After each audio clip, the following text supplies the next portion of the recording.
ஒரு வெள்ளை ஆடை அணிந்து வெள்ளை ஆடை போர்த்து கொண்டு இருந்தார். போனோம், நமச்சிவாய வாழ்க சொன்னோம். அப்பொழுது ஒரு 2-3 பேர் தான் இருந்தாங்க மடத்தில்.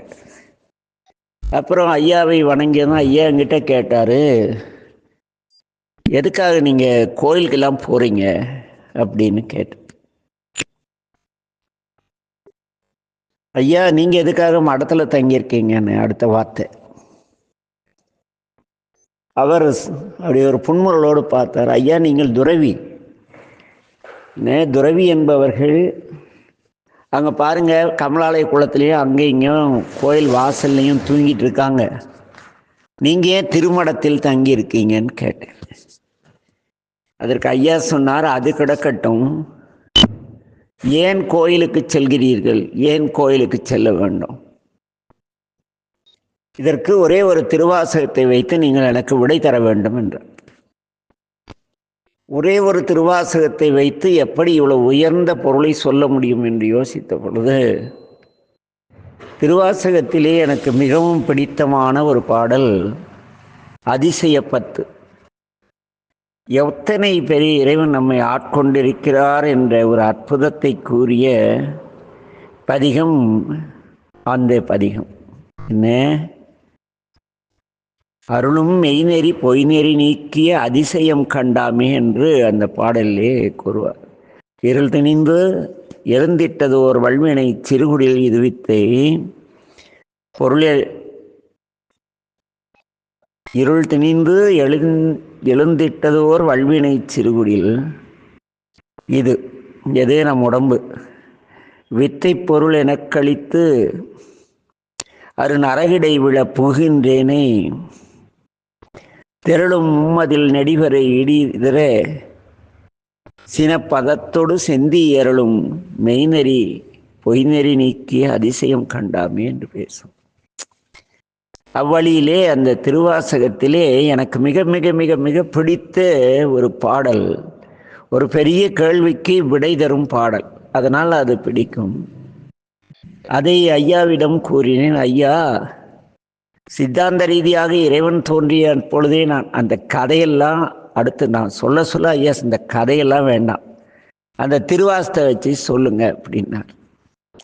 நிறைய அன்பர்கள் அந்த விழாக்கு திருச்செங்காட்டங்குடி போனால் வந்து அப்படியே சுற்றிலும் குழுவ ஆரம்பித்தார்கள்.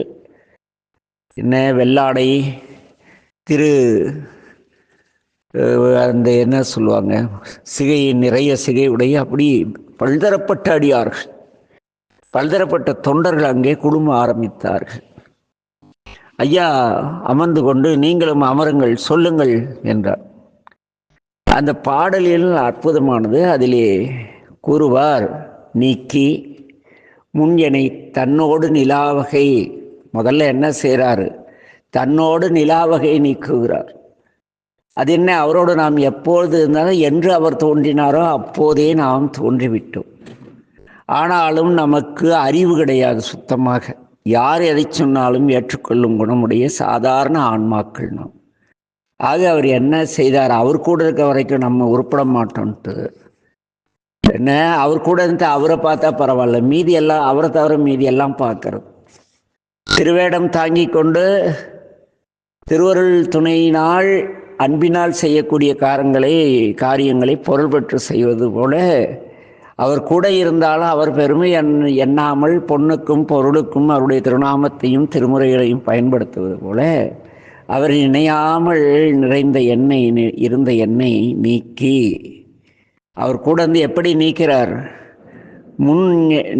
முன்எனை தன்னோடு நிலாவகை நீக்கி குரம்பயிர் புகப்பெய்து இந்த உடம்புக்குள்ள செலுத்தி நோக்கிய நுண்ணிய நொடியென சொற்செய்து என்னுடைய வாழ்க்கை விதிகளை அவர் அமைத்து அதையெல்லாம் நுகமின்றி விழாக்கைத்து சந்தேகமற என்னென்ன எழுதினாரோ அத்தனையும் நான் பல பிறவிகளில் புல்லாகி பூடாய் மணிவாசகர் கதறுகிறார் அல்லவா.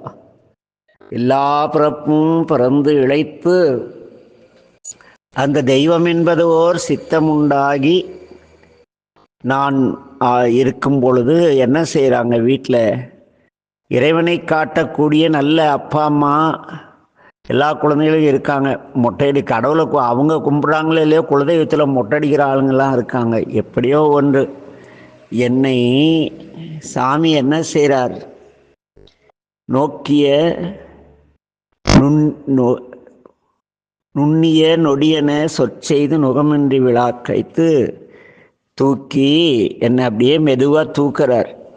அறியாமையிலிருந்து நான் பக்குவ நிலைக்கு வந்த பிறகு இந்த தீட்சை, அந்த ஆச்சாரியம், அது இதையெல்லாம் ஒரு நிலையிலே படித்து நான் தேறி இதையெல்லாம் என்ன என்று இதையெல்லாம் தெரிந்து தெளிவடைய வேண்டுமே இறைவா என்று நான் ஏங்கும் பொழுது சாமி என்ன பண்ணுறார், மெதுவாக தூக்குறார். பிறவி பெருங்கடலில் கிடக்கின்ற என்னை தூக்கி முன் செய்த பொய்யற துகளறுத்து, நான் முற்பிறவியில் செய்கின்ற என்னுடைய எல்லா குற்றங்களையும் சிறிது கூட இல்லாமல் வேறறுத்து, துகள் கூட இல்லாமல் என்ன முன் செய்த பொய்யற துகள் அறுத்து சுத்தமாக கழுவி எழுதரு சுடர் சோதியாக்கி. அது என்ன எழுதரு சுடர், என்ன எழுகின்ற அருமையான சுடர் சோதி. எழுதருன்னா அந்த விளக்கு பற்ற வைக்கும் பொழுது பார்த்தீங்களா, திரியில் ஒரு நீல வண்ணமாக ஒன்று வந்து அப்புறம் அப்படி மெதுவாக அந்த தங்க கலர் வரும். லேசாக காத்தடிச்சா கூட அணைஞ்சு போயிடும். அதுபோல் என்னை எனக்குள் சிவமாம் அந்த ஜோதியை பற்ற வைத்து என்னை ஆலயத்திற்கு அழைத்து சென்று ஆண்டு, டே வாடா ஏண்டா மாயில அலையிறவா வந்து என்னை கும்பிடு, அப்படி ஆலயத்திற்கு கூட்டி போய் நான் அங்கே நிற்கும் பொழுது யாரோ ஒரு அன்பு அர்ச்சகர் மூலமோ யார் மூலமோ ஒருவர் மூலம் ஒட்டடையடி அது இது தொண்டு செய் என்று இறைவன் ஆண்டு கொள்கிறார். அதுக்கு தான் ஆண்டவர்னு பேர். அவர் நம்மை ஆண்டதனால்தான் ஆலயத்திலே இங்கே வான்னு கூப்பிட்டா ஆண்டு கொண்டார்னு. அந்த கோயிலுக்குள்ளே நுழைஞ்சிட்டிங்களா ஆண்டு கொண்டார்னு அர்த்தம். ஆண்ட பின் அரண் எப்படி இருப்பாரோ அப்படி நாம் வாழ முயற்சிக்க வேண்டும். அப்படி அத்தனை ஆண்டு என்னை அந்த ஆண்டு கொண்ட கருணையினால் பணி கொள்ளும் பொழுது அங்கிருந்த மிக சிறந்த அடியார்களோடு கூட்டிய அதிசயம் கண்டாமேனு முடிப்பார். இந்த இதில் பாடலில் என்ன சொல்கிறார்னா, நான் கோயிலுக்கு சென்றால்தான் அங்கு மெய்நெறி நிற்கக்கூடிய சான்றோர்களை சந்திக்க முடியும். அடியார் என்பதற்கு சான்றோர்னு பேர். சான்றோர் என்பதற்கு மெய்நெறியில் வாழ்பவர்கள்னு அர்த்தம். ஏன் வந்து ஒரு சிவனடியாருடைய தலையை பார்த்ததும் அந்த புகழ்ச்சோழர் எடுத்து தாம்பாளத்தில் ஏந்தி தீயில் இறங்கினார் என்றால் அவர்கள் அவ்வளவு நல்ல ஒழுக்கமிக்க சிறந்த வாழ்க்கை வாழ்ந்தார்கள் அந்த தொண்டர்கள். ஆக அப்படி என்னை இறைவன் ஆண்டு கொள்ள எனக்கு ஒரு இடம் வேணும் சாமி. அதனால் தியாகேசர் என்னை வந்து கும்பிட சொன்னார், கும்பிட்டு வந்தேன்னு.